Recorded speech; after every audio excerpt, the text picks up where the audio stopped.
नमस्कार, स्वागत आहे तुमचं आपल्या मम्मीज कोल्हापुरी किचन अँड लाईफस्टाईलमध्ये. आज आपण करणार आहोत चमचमीत असा व्हेज पुलाव. अगदी लहानांपासून मोठ्यांपर्यंत सगळ्यांना आवडेल.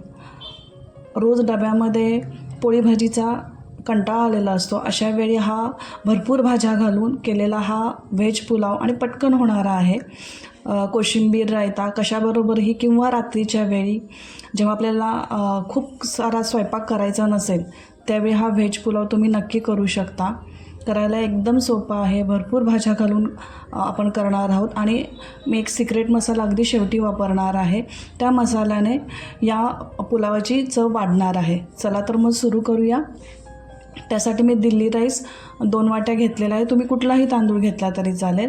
हा अर्धा तास भिजत ठेवायचा आहे. जर कणी तांदूळ घेतला किंवा छोटा तांदूळ घेतला तर भिजत ठेवायचा नाही, डायरेक्ट वापरला तरी चालेल. फोडणीसाठी आपल्याला तूप 3 टेबलस्पून घ्यायचं आहे आणि तेल 1 टेबलस्पून घ्यायचं आहे. तूप आणि तेल यासाठी वापरायचं आहे की तूप करपू नये म्हणून.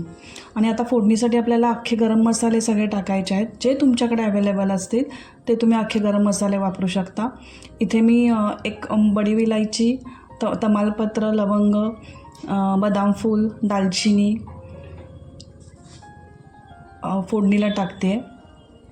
ही रेसिपी अगदी जे बॅचलर्स आहेत ती मुलंसुद्धा करू शकतात.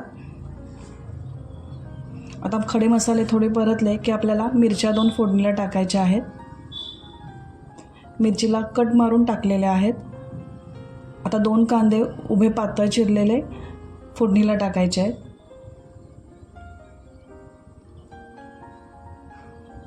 आता कांदा थोडासा गुलाबी होऊस तोपर्यंत आपल्याला परतून घ्यायचा आहे.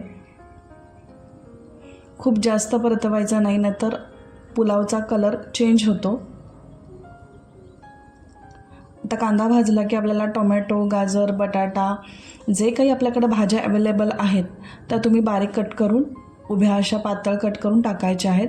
इथं मी फ्लावर मात्र जास्त घेतलेला आहे.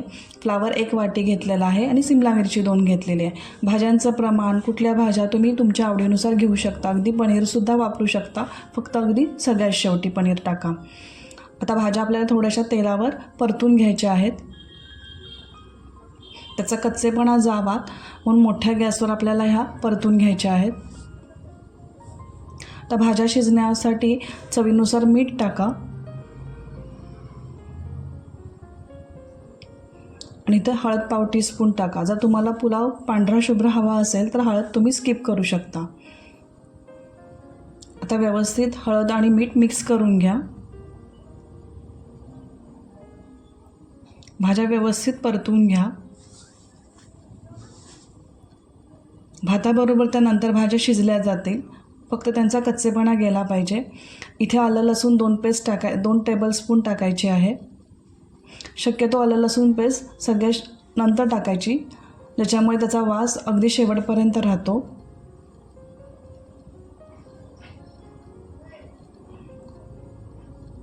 आता आलं लसूण पेस्ट व्यवस्थित परतून घ्या.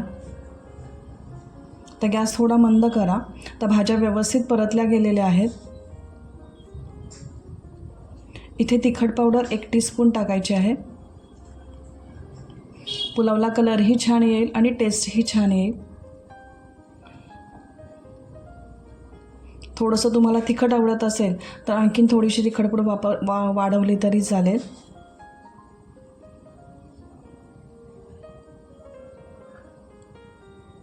आता तिखटही छान भाजलं गेलेलं आहे. कलरही सुंदर दिसतो आहे. आता भिजलेला तांदूळ टाकायचा आहे. पाणी निथळून आपल्याला तो भिजलेला तांदूळ टाकायचा आहे. तर तांदूळसुद्धा त्या भाज्यांच्या मध्ये व्यवस्थित परतून घ्यायचा आहे. फक्त हलक्या हाताने परतून घ्या, त्याच्यामुळे त्याची कणी मोडणार नाही.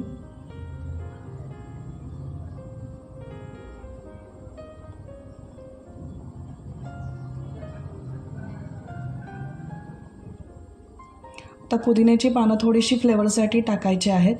नसतील तर तुम्ही नाही टाकले तरी चालेल.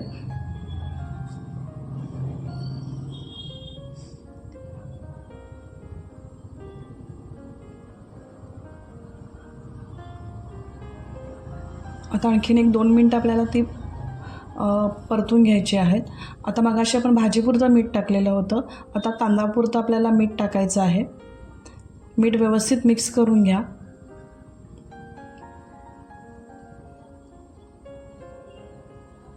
आता गरम मसाला 1 टीस्पून टाका.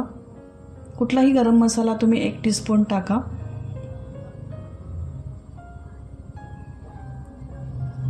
तर मसालाही व्यवस्थित परतून घ्या. आता आपल्याला तांदळाच्या दुप्पट पाणी घालायचं आहे.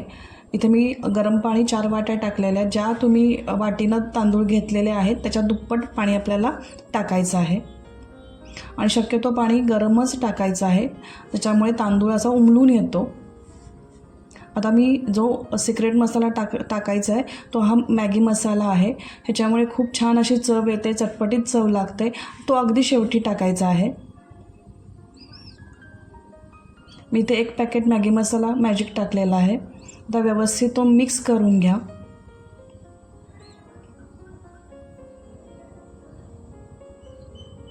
आता तूप 3 टीस्पून टाकायचं आहे. तुपामुळे शेवटी टाकल्यामुळे खूप छान फ्लेवर येतो. हे तुम्ही स्किप पण करू शकता, पण टाकलं तर जास्त छान चव येईल. आता झाकून ठेवायचं आहे. त्याच्यावर थोडंसं वजन पण ठेवलं तरी चालेल. मंद गॅसवर 5 ते 7 मिनटात आपलं हे तयार होईल. इकडे आपण तोपर्यंत रायता करून घेऊया. त्यासाठी दही 1 वाटी लागेल.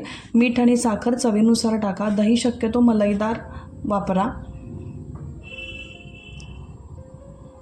इथे मी ताकाचा मसाला अर्धा टीस्पून टाकलेला आहे. चाट मसाल्याच्या ऐवजी इथे मी ताकाचा मसाला वापरलेला आहे, ज्याच्यामुळे वेगळी टेस्ट येईल आपल्या बुंदी रायत्याला.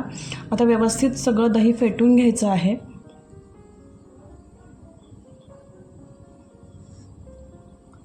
दही फेटल्यानंतर आपल्याला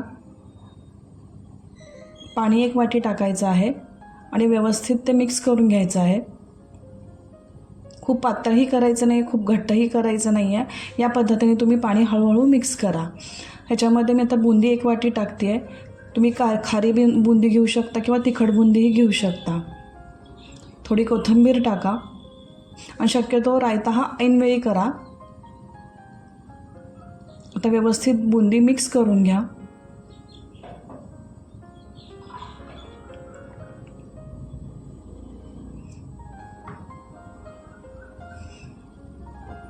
आता चवीनुसार वरून तिखट पावडर टाका.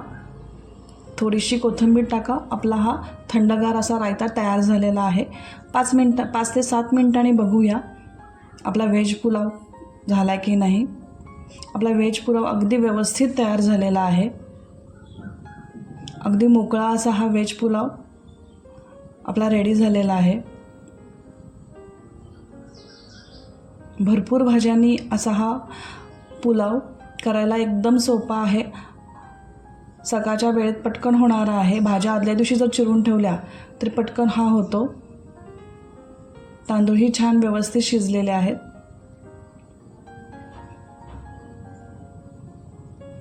तर वरून भरपूर कोथिंबीर टाकून हा गरम गरम व्हेज पुलाव आपण रायत्याबरोबर सर्व करू शकतो. जर असा व्हेज पुलाव जर तुम्ही डब्यातून दिला तर हा डबा कधीच मोकळा येणार नाही.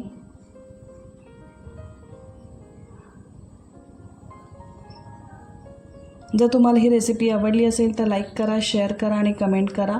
परत भेटूया अशाच नवीन रेसिपींसाठी. तोपर्यंत मस्त खा आणि मस्त राहा.